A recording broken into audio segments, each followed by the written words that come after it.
Hello दोस्तों, welcome to GS वाला। मेरा नाम है अभिषेक सिंह।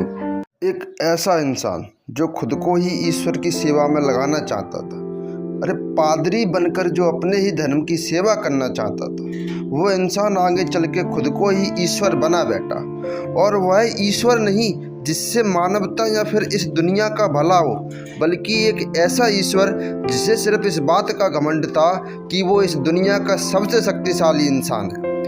और वो भी इतना कि जब उसने अपनी शक्ति का प्रदर्शन किया तो करोड़ों लोगों की जान चली गई। दोस्तों, आज हम बात करने जा रहे हैं दुनिया की उस सबसे बड़े और निर्दयी तानाशाह की, जिसका नाम हिटलर था, जिसे लोग अब भी मुहावरे और गालियों की तरह से उसे आदमी के लिए इस्तेमाल किया जाता है। तो दोस्तों, यह कहानी शुरू होती है 20 अप्रैल 1889 के दिन, जब ऑस्ट्रिया में एक लड़के का जन्म होता है जिसका पूरा नाम एडोल्फ हिटलर रखा जाता है। लड़का बड़ा होता है तो उसका मेन चर्च और चर्च से जुड़े कामों में लगने लगता है। यही उसके मन में ख्याल आता है कि वो बड़ा होकर चर्च का एक पादरी बनेगा। उसकी शुरुआती पढ़ाई के बाद उसे ऑस्ट्रिया के शहर वियना बेच दिया गया। 17 साल की उम्र में हिटलर के पिता की मृत्यु हो गई, जिसके बाद हिटलर ने एक आर्ट्स स्कूल में एडमिशन ले लिया। वहाँ से पढ़ाई पूरी करने के बाद हिटलर पोस्ट कार्ड बनाने का काम करने लगा।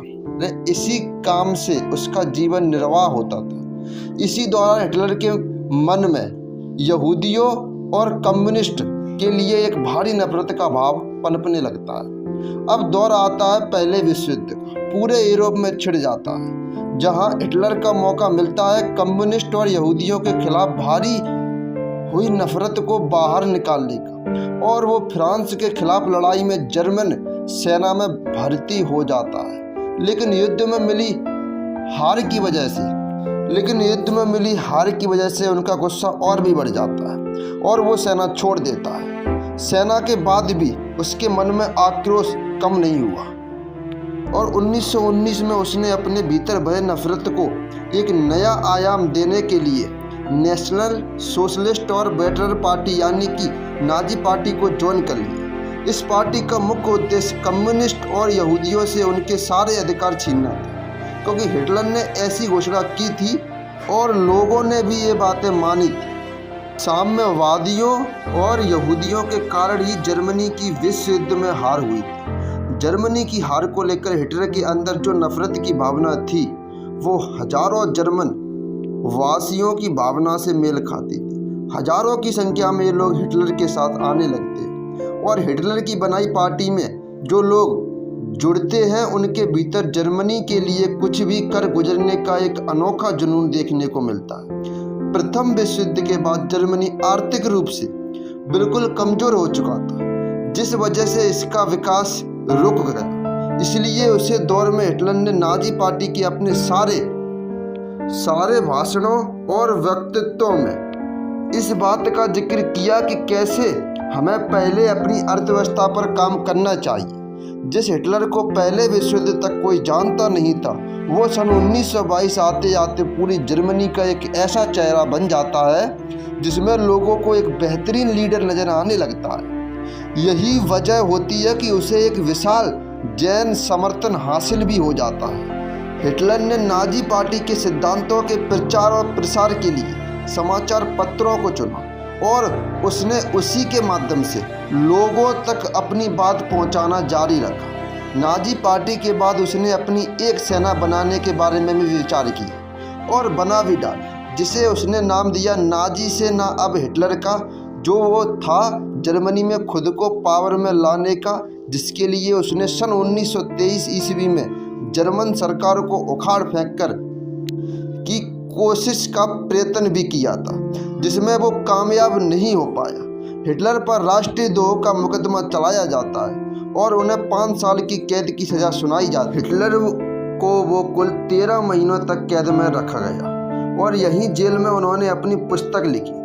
हिटलर ने अपनी यह आत्मकथा उन 16 प्रदर्शनकारी शहीदों को श्रद्धांजलि के रूप में समर्पित की, जिन्होंने अपने देश की एकता के लिए संघर्ष करते हुए अपने ही देश के सैनिकों की गोलियों का सामना किया। इस पुस्तक में उन्होंने लिखा कि कि आर्य जाति सभी जातियों से श्रेष्ठ है और जर्मन आर्य हैं, इसीलिए उन्हें विश्व का नेतृत्व करना चाहिए।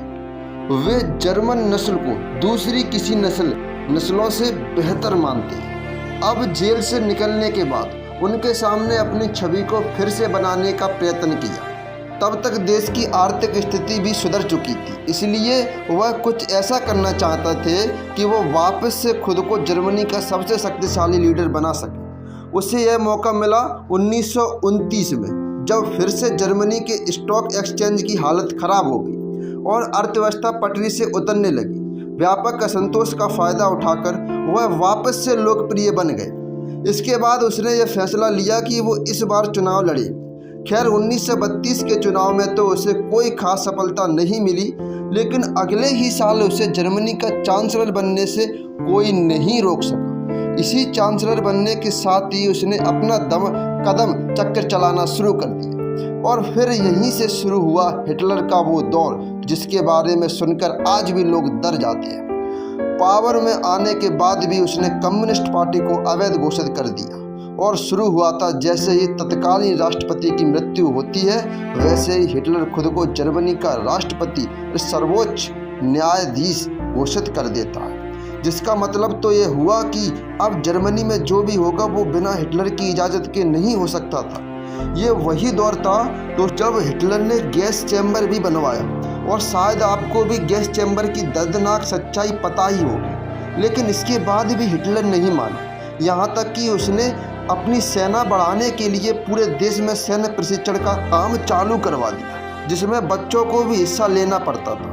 जहाँ से जब बात आती है दूसरे विश्व युद्ध की, तब से जिस शख्स का चेहरा सबसे पहले बनकर सामने आता है वो हिटलर ही था। जब वो जर्मनी की नाजी सेना ने यूरोप के देशों पर हमला करना और उन्हें अपने कब्जे में लेने का काम शुरू किया तो मजबूरन ब्रिटेन और जर्मनी के खिलाफ मोर्चा खोलना पड़ा और इस तरह के खिलाफ बहुत सारे देश के इकट्ठे मोर्चे खोल दिए, जिसके बाद उसकी सेना कमज़ोर पड़ने लगी और आलम यह हो गया कि अब हिटलर को लगने लगा कि शायद अब वो मारा जाएगा। इसलिए उसने खुद को एक कमरे में बंद कर लिया जहाँ साथ में उसकी गर्लफ्रेंड भी थी।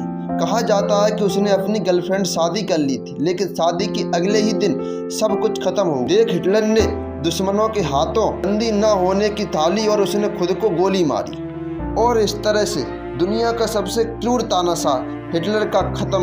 इंसान ने जब इस घमंड से भर जाता है दोस्तों कि वो इसे दुनिया का सबसे ज़्यादा शक्तिशाली इंसान है, तब या तो उसे इंसान की बर्बादी होती है या तो फिर पूरी दुनिया की, लेकिन यहाँ तो दोनों ही हुआ जो शायद कभी भी होना नहीं चाहिए। आपकी हिटलर के बारे में क्या राय है हमें कमेंट करके नीचे जरूर बताएं। आज की वीडियो आपको पसंद आई होगी तो इसे लाइक करके साथ ही साथ अपने दोस्तों को और रिश्तेदारों को शेयर भी जरूर कर दें।